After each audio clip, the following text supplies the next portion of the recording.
Buka hatiku ya Tuhan, agar aku semakin mengenalmu. Saya Agustinus. Selamat datang pada channel Touching Heavens, tempat kita mengenal dan belajar kebenaran firman Tuhan dalam Alkitab. Karena Alkitab membimbing hidup kepada Kristus. Mohon like dan subscribe untuk membantu channel ini bertumbuh dan firman Tuhan semakin diwartakan. Pada kesempatan hari ini kita membahas Lydia dari Tiatira, yang adalah salah satu tokoh perempuan dalam Alkitab Perjanjian Baru. Kita berjumpa pertama kali dengan Lydia pada Kisah Para Rasul bab 16 ayat 13 sampai 15 berikut ini. Pada hari Sabat kami keluar pintu gerbang kota. Kami menyusur tepi sungai dan menemukan tempat sembahyang Yahudi yang sudah kami duga ada di situ. Setelah duduk kami berbicara kepada perempuan-perempuan yang ada berkumpul di situ. Seorang dari perempuan-perempuan itu yang bernama Lydia turut mendengarkan. Ia seorang penjual kain ungu dari kota Tiatira yang beribadah kepada Allah. Tuhan membuka hatinya sehingga ia memperhatikan apa yang dikatakan oleh Paulus. Sesudah ia dibaptis bersama-sama dengan sisi rumahnya, ia mengajak kami. Katanya, "Jika kamu berpendapat bahwa aku sungguh-sungguh percaya kepada Tuhan, marilah menumpang di rumahku." Ia mendesak sampai kami menerimanya. Lydia bertemu dengan Paulus dan Silas pada tahun 49 atau 50 Masehi ketika mereka mengajar firman Tuhan di kota Filipi. Kota Filipi ini adalah bagian dari negara Yunani sekarang dan adalah kota yang pertama mendengar kabar Injil di benua Eropa. Lydia tergerak atas pengajaran yang diberikan oleh kedua rasul itu, sehingga ia memilih untuk dibaptis bersama-sama dengan sisi rumahnya.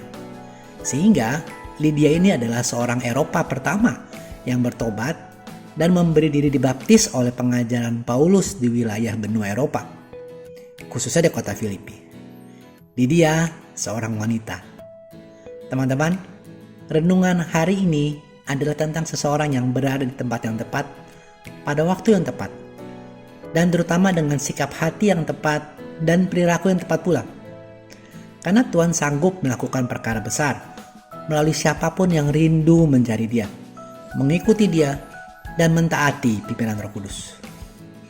Hal mengenal Allah Bapa dalam nama Tuhan Yesus Kristus dan mengikuti pimpinan Roh Kudus adalah perjalanan sepanjang hidup kita. Dan hal yang perlu kita pahami bahwa sama seperti Lydia yang sudah beribadah secara agama Yahudi, namun pengenalan akan Tuhan tidak tergantung pada berapa lama kita sudah dibaptis atau ikut agama tertentu. Karena pengenalan akan Tuhan bergantung pada relasi kita dengan Tuhan, yang tentunya berhubungan langsung dengan relasi kita terhadap firman Tuhan. Memang ada firman Tuhan yang dinyatakan secara langsung pada pribadi. Tetapi firman Tuhan yang mudah kita akses adalah yang tertulis dalam Alkitab dan mencegah kita salah mendengarkan wahyu dan sesat. Ingatlah, firman Tuhan dalam dua ayat ini menegaskan, pada mulanya adalah firman. Firman itu bersama-sama dengan Allah dan firman itu adalah Allah. Juga dalam Yohanes 7 ayat 17 dikatakan, kuduskanlah mereka dalam kebenaran, firman-Mu adalah kebenaran. Jadi jelas bahwa ayat-ayat dalam Alkitab adalah kebenaran dari Allah. Dan hal ini juga ditegaskan lagi tujuannya dalam ayat berikut ini. 2 Timotius 3 ayat 16.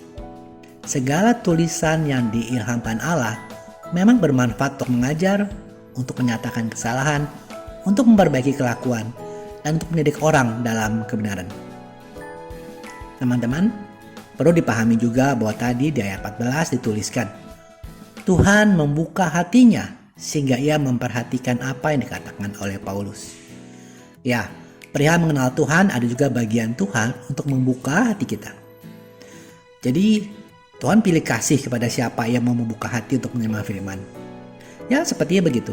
Tapi inilah misteri kedaulatan Allah. Tapi yang bisa dan sebaiknya kita lakukan adalah berdoa dan meminta agar Tuhan membukakan hati, baik hati kita maupun hati mereka yang kita terbeban untuk doakan. Sebab inilah yang diajarkan Tuhan Yesus kepada kita, untuk berdoa sepakat meminta kepada Bapa di surga, seperti tertulis dalam Injil Matius berikut ini. Dan ketahuilah juga, kalau di antara kalian di dunia ini, 2 orang sepakat mengenai apa saja dan mendoakan, doa itu akan dikabulkan oleh Bapakku di surga. Semoga teman-teman semakin mengenal Alkitab, semakin akrab, dan semakin mengenal pribadi Kristus. Terima kasih sudah menyaksikan. Sampai bertemu pada video Kenal Alkitab Rabu depan. Kasih karunia Tuhan Yesus Kristus menyertai Anda semua. Amin.